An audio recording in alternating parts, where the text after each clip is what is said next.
महाराष्ट्र के पंढरपुर में भगवान विट्ठल विराजमान है। वहीं भगवान विट्ठल के बहुत बड़े भक्त श्री नामदेव जी महाराज हुए। नामदेव जी महाराज हर रोज भगवान विट्ठल के पास बहुत ही सुंदर सुंदर भोग लेकर जाते और उन्हें अपने हाथों से पवाते, और जब भी भोग पवाते उनसे ये कहते, प्रभु मैं हर रोज आपके लिए भोग लाता हूँ। प्रभु मेरी इच्छा है कि कभी आप भी मेरे घर चलो और मेरी मैया के हाथ से बना हुआ प्रसाद पाओ। क्योंकि नामदेव जी ठाकुर जी के बहुत बड़े भक्त थे, इसलिए ठाकुर जी में और नामदेव जी में हमेशा बातचीत होती रहती थी। भगवान विट्ठल कहते हैं, मेरी भी इच्छा है नामदेव कि मैं तुम्हारे घर जाऊं और मैया के हाथ से बना हुआ भोजन पाऊं, लेकिन जाऊं तो जाऊं कैसे? यहाँ हजारों की संख्या में भक्तों की भीड़ लगी रहती है, और अगर मैं यहाँ से चला गया तो फिर इन भक्तों के दर्शन तो अधूरे रह जाएंगे। बस इसी वजह से नामदेव में जा नहीं पाता। नामदेव जी कहते हैं, प्रभु आपके लिए कुछ भी असंभव कहा, आप कोई ऐसी लीला करो जिससे यहाँ की भी व्यवस्था हो जाए और आप मेरे घर भी आ जाओ।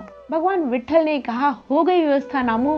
नामदेव जी ने उनकी ओर देखा और कहा, ऐसे ऐसे कैसे तुरंत हो गई प्रभु? भगवान विट्ठल मुस्कुराते हैं और कहते हैं, मैंने सोच लिया है, आज ही मैं तुम्हारे घर जाऊंगा और मैया के हाथ से बने हुए प्रसाद पाऊंगा, आरती कराऊंगा, खूब सारी बातचीत करूंगा, और जितने देर में वहाँ मैया के पास रहूंगा तुम्हें यहाँ पर विट्ठल बनकर खड़े रहना है। नामदेव जी तो पूरी तरह से घबरा गए। उन्होंने कहा, प्रभु मैं ऐसे कैसे कर पाऊंगा? भगवान विट्ठल कहते हैं, चिंता ना करो नामदेव, मैं तुम्हें बताऊंगा ना तुम्हें कैसे कैसे सब कुछ करना है। बस तुम आज शयन आरती से पहले मेरे पीछे आकर छिप जाना। नामदेव जी ने बिल्कुल वैसा ही किया। शयन आरती होती है। शयन आरती के बाद पुजारी दरवाजा बंद कर देते हैं। अब ठाकुर की लीला शुरू होती है। वो अपने आसन से नीचे उतरते हैं और नामदेव जी को अपने आसन पर खड़े कर देते हैं और कहते हैं, देखो मैं जैसे खड़े रहता हूँ तुम्हें बिल्कुल वैसे ही खड़े रहना है, अपने दोनों हाथ अपने कमर पे रखकर। ठाकुर जी ने बड़े प्यार से नामदेव जी का श्रृंगार किया। उन्हें अपने हाथों से मुकुट पहनाई, पीताम्बर पहनाए, सारे वैसे ही श्रृंगार किए जैसे भगवान विट्ठल के थे,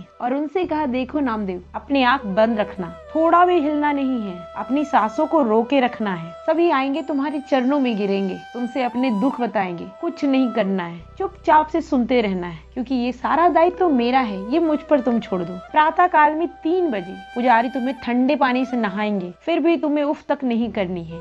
मंगला आरती के वक्त तुम्हारे मुख पर मक्खन चिपकाए जाएंगे। खाने का तो बहुत मन करेगा, पर नामू थोड़ा सा भी चाटना नहीं है। तुम्हें बहुत सारे फूलों के माले पहनाए जाएंगे, उसमें कई सारे कीड़े होंगे जिससे तुम्हें थोड़ी तकलीफ होगी, पर तुम्हें उफ तक नहीं करनी है। ये सारी बातें कहकर ठाकुर जी वहाँ से निकल जाते हैं और वो मैया के पास पहुँचते हैं। आज विट्ठल महाप्रभु घर आए हैं। मैया देखकर बहुत प्रसन्न होती है। ठाकुर की मन पसंद की सारे भोजन बनाए जाते हैं। मैया बड़े प्रेम से ठाकुर को पवाती है। ठाकुर को पवाते पवाते सुबह हो जाती है और मंगला आरती का समय हो जाता है। मैया कहती है, विट्ठल मंगला का समय हो चुका है और तुम तो यहाँ हो, फिर वहाँ कौन है? प्रभु विट्ठल कहते हैं, मैया वहाँ नामू खड़ा है। चलो मैया देखते हैं नामू विट्ठल बनकर कैसा लग रहा है। प्रभु विट्ठल मैया से एक काले रंग का शॉल मांगते हैं, उससे अपना पूरा शरीर ढक लेते हैं, अपने चेहरे ढक लेते हैं और मैया के साथ मंगला आरती में सबसे आगे जाकर खड़े हो जाते हैं। प्रभु विट्ठल जैसे ही मंदिर में आते हैं, नामदेव जी को समझ में आ जाता है कि प्रभु विट्ठल यहीं पर है। भगवान विट्ठल को नामदेव जी पर बहुत प्यार आता है। वो उनकी बलैया लेते हैं और कहते हैं, वाह नामू कितना सुंदर लग रहा है विट्ठल बनकर, मेरा नामू तो आज सबसे प्यारा लग रहा है। पंडरीनाथ मंदिर में ये नियम है कि हर एक भक्त को ये मौका दिया जाता है कि वो भगवान विट्ठल के चरणों में अपना सर झुकाएं, उनके चरणों को स्पर्श करें।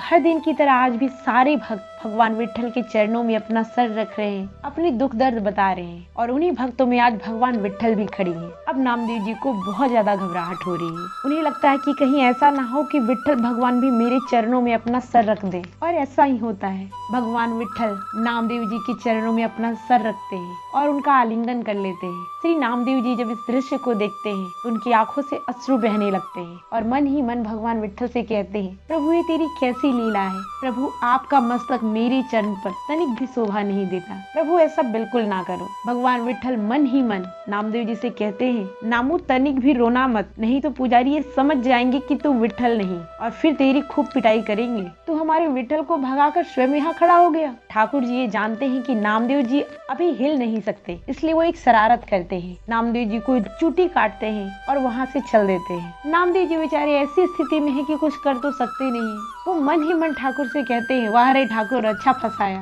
और कहते हैं कि तब से लेके आज तक साल के 365 दिन में से एक दिन ऐसा भाव किया जाता है कि भगवान विट्ठल की जगह पर श्री नामदेव जी महाराज खड़ी हैं, और उस दिन भगवान विट्ठल को नामदेव जी के नाम से बुलाया जाता है, और उस दिन सारे दर्शनार्थियों को हाथ जोड़कर प्रणाम प्रणाम किया जाता है, क्योंकि भाव ये है कि इन्हीं दर्शनार्थियों में भगवान विट्ठल भी छिपे हुए हैं। ये परंपरा तब से लेके आज तक चली आ रही है। भगवान विट्ठल और श्री नामदेव जी महाराज के चरणों में प्रणाम करते हुए इस वीडियो को यहीं पर विराम देते हैं। हमारी ओर से सारे भक्तों को राधे राधे।